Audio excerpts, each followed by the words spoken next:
una misa realmente y una homilía muy sentida en donde estuvo centrado, por supuesto, en esa unción del Espíritu Santo que espera que se pose sobre cada uno de los cardenales electores, y se hizo presente y se hizo precisamente en la Basílica de San Pedro, cuyo significado alcanza al propio Pedro, ese que el mismo Jesús eligió para sentar su iglesia, para construir sobre ella esa roca. Hoy el cardenal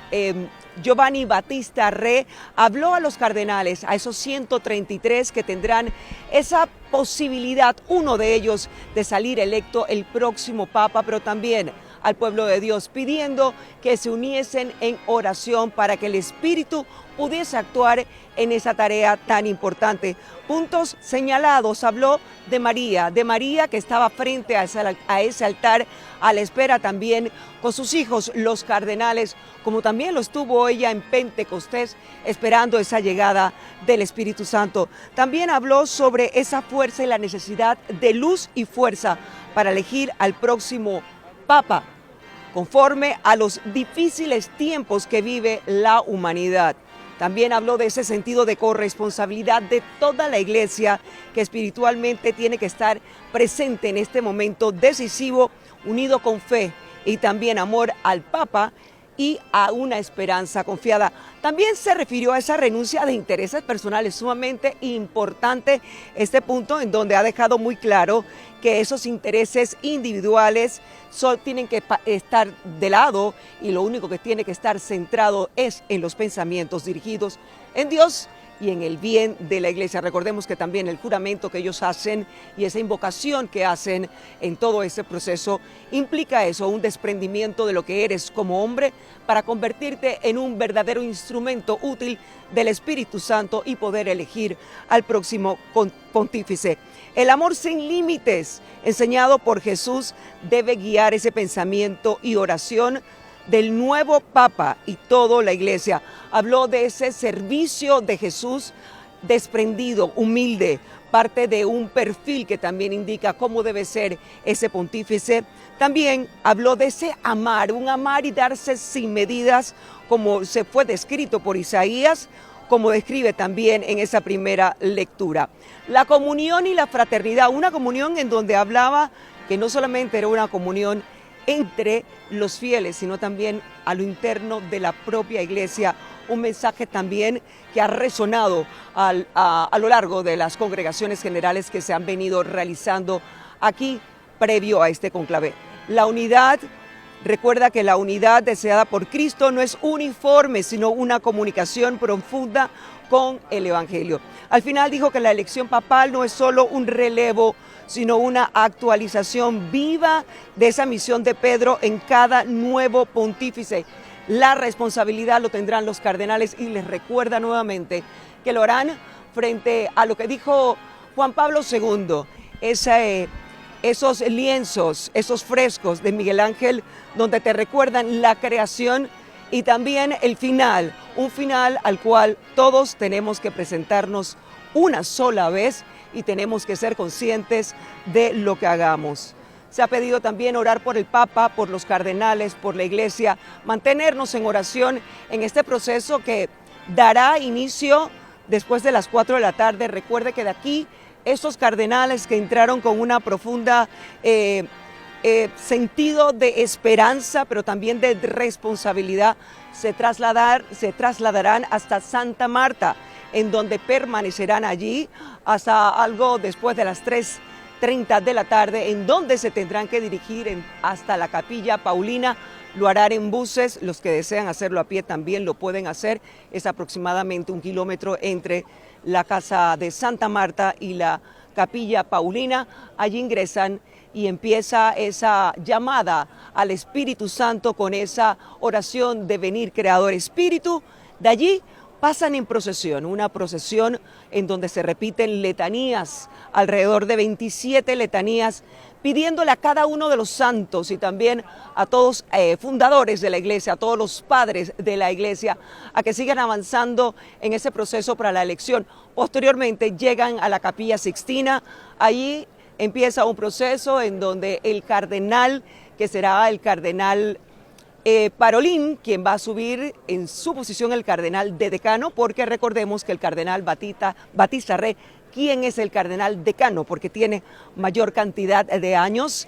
no puede entrar al conclave porque tiene más de 90 años. Entonces, el que sigue en precedencia es el cardenal Parolín, quien hará la función de cardenal decano dentro del conclave. Allí él va a repetir una oración, un juramento, primero lo hace él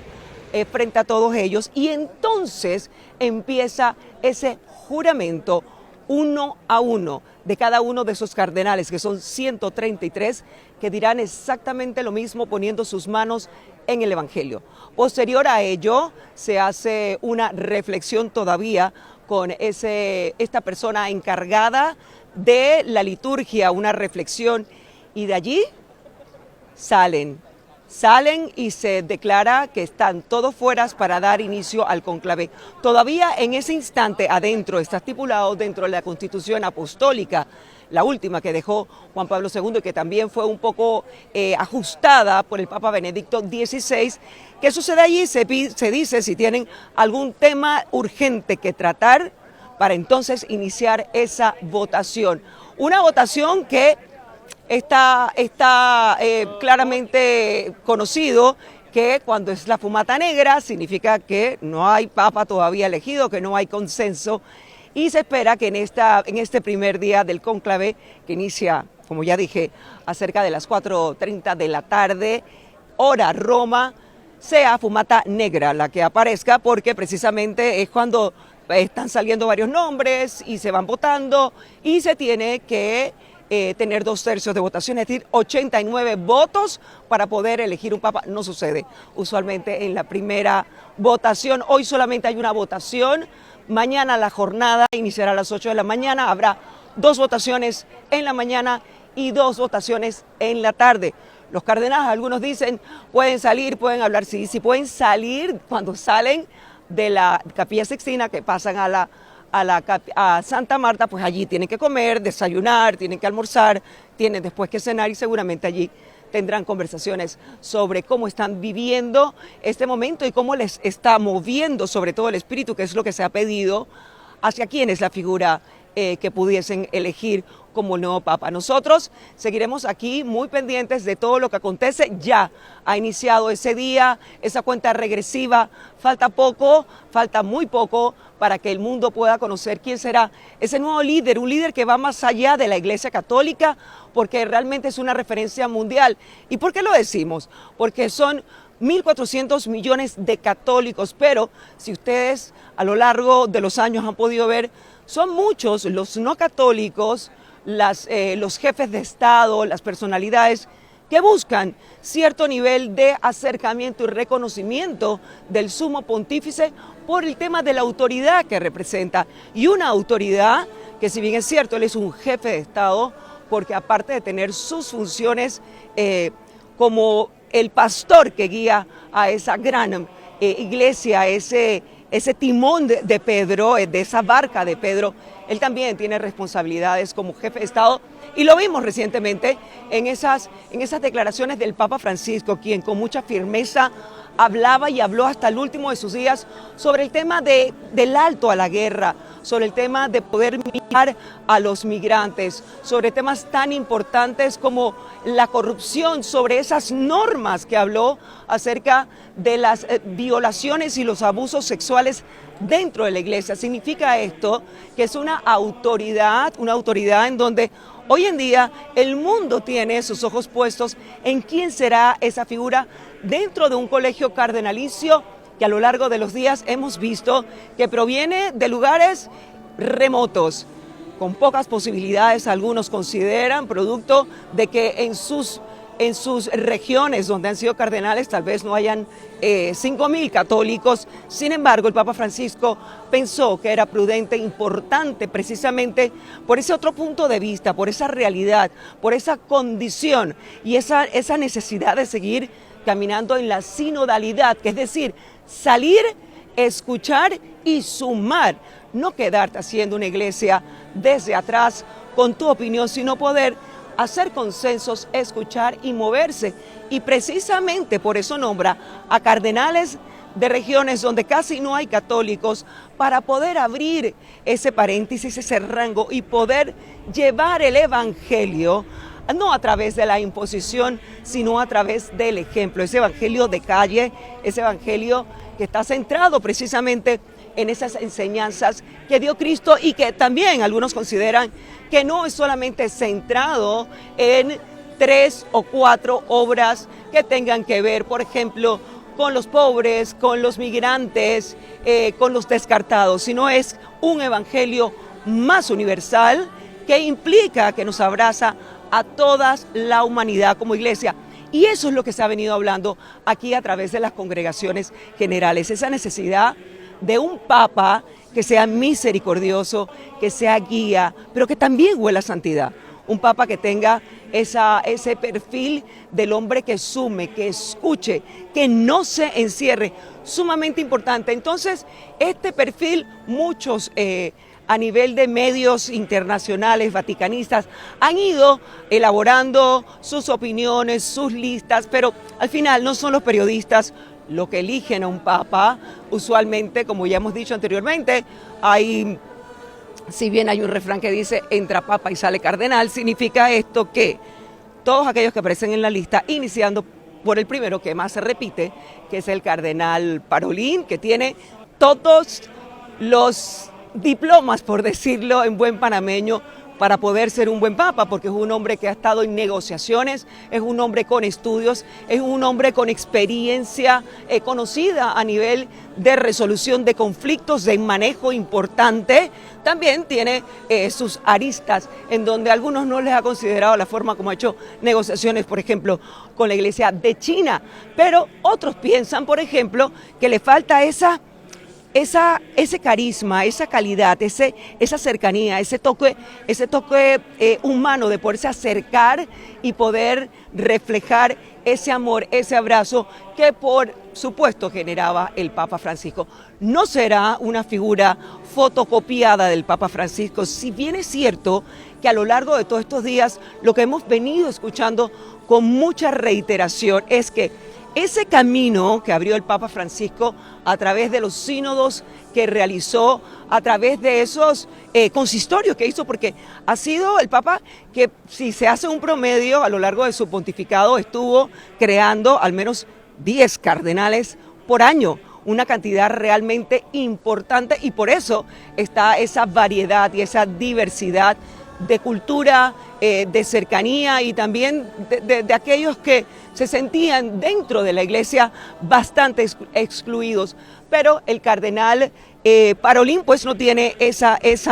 sensibilidad a flor de piel que pudiera conectar con el resto de los que no se sienten atraídos por la iglesia católica. Hay una realidad, la iglesia en Europa ha venido en decadencia, muchos son católicos, pero pocos son practicantes porque se han cansado de lo que representan, dicen, una institucionalidad fallida de la iglesia. Importante reiterarles que la iglesia somos todos y todos tenemos que construirla y caminar. Una cosa es quién esté enfrente y otra cosa es cómo nosotros hacemos cada uno iglesia a través de esos actos y esos gestos que están establecidos en el Evangelio y que no debemos esperar a que venga un papa a decirnos cómo hacerlo, sino que cada uno en su paso podría hacerlo. Otra figura que también conecta mucho es la figura de Tagle. Hay quienes consideran que pudiese tener el perfil ideal para ser el Papa, otros dicen que no tuvo la oportunidad de manifestarse firme con algún caso que se investigó de abusos dentro de la iglesia, pero como digo, siempre va a surgir uno u otro, hay detractores, hay quienes les parecen que está muy bien. Por ejemplo, cuando fue la renuncia del Papa Benedicto y venía ese cónclave donde se eligió al Papa Francisco,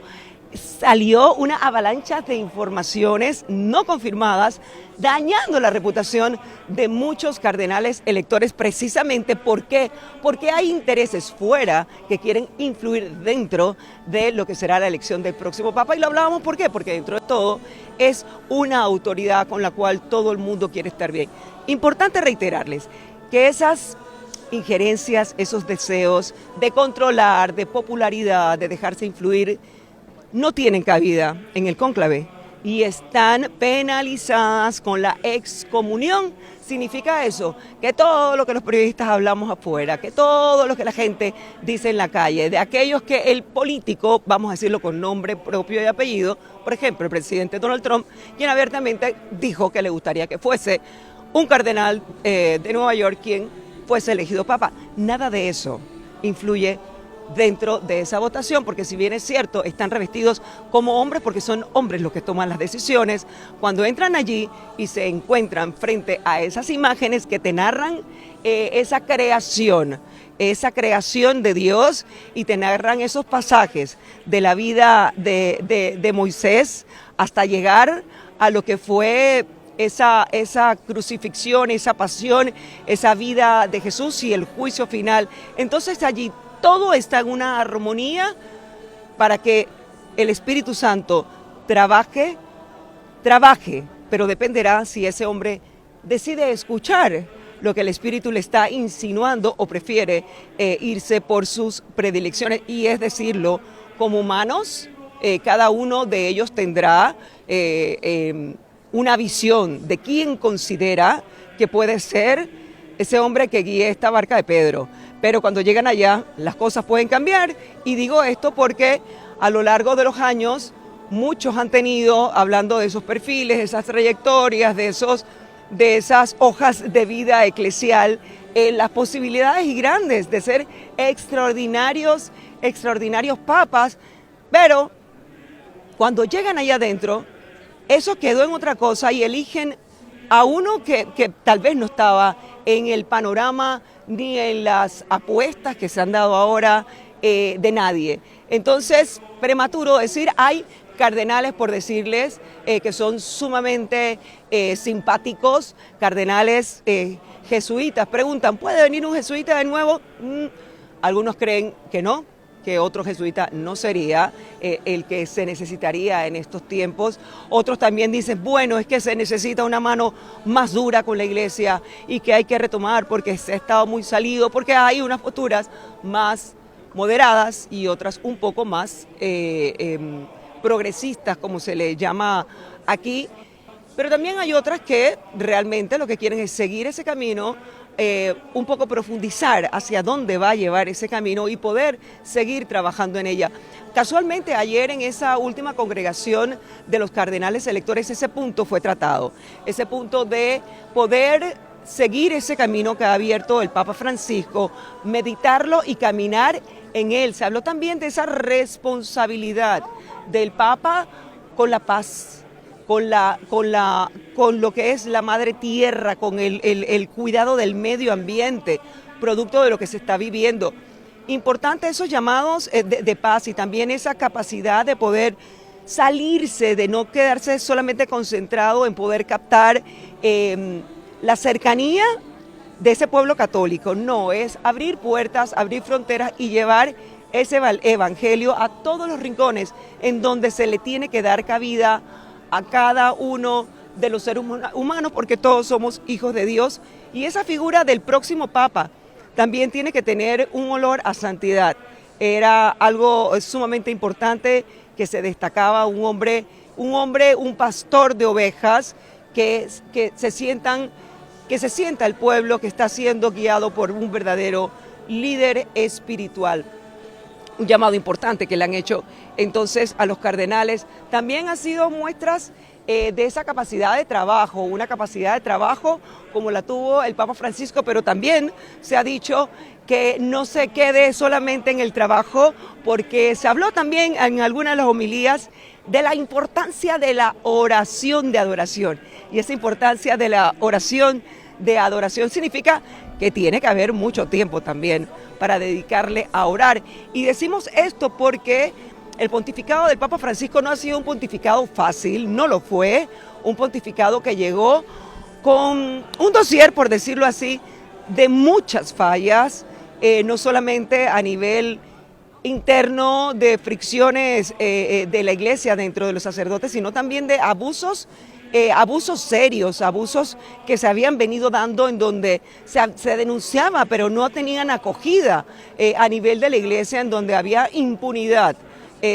por parte de esos abusadores que incluso estaban siendo algunos protegidos por algunos obispos. Eso se tocó, el tema de los escándalos financieros, así que la tarea no va a ser fácil. El que sea electo como nuevo papa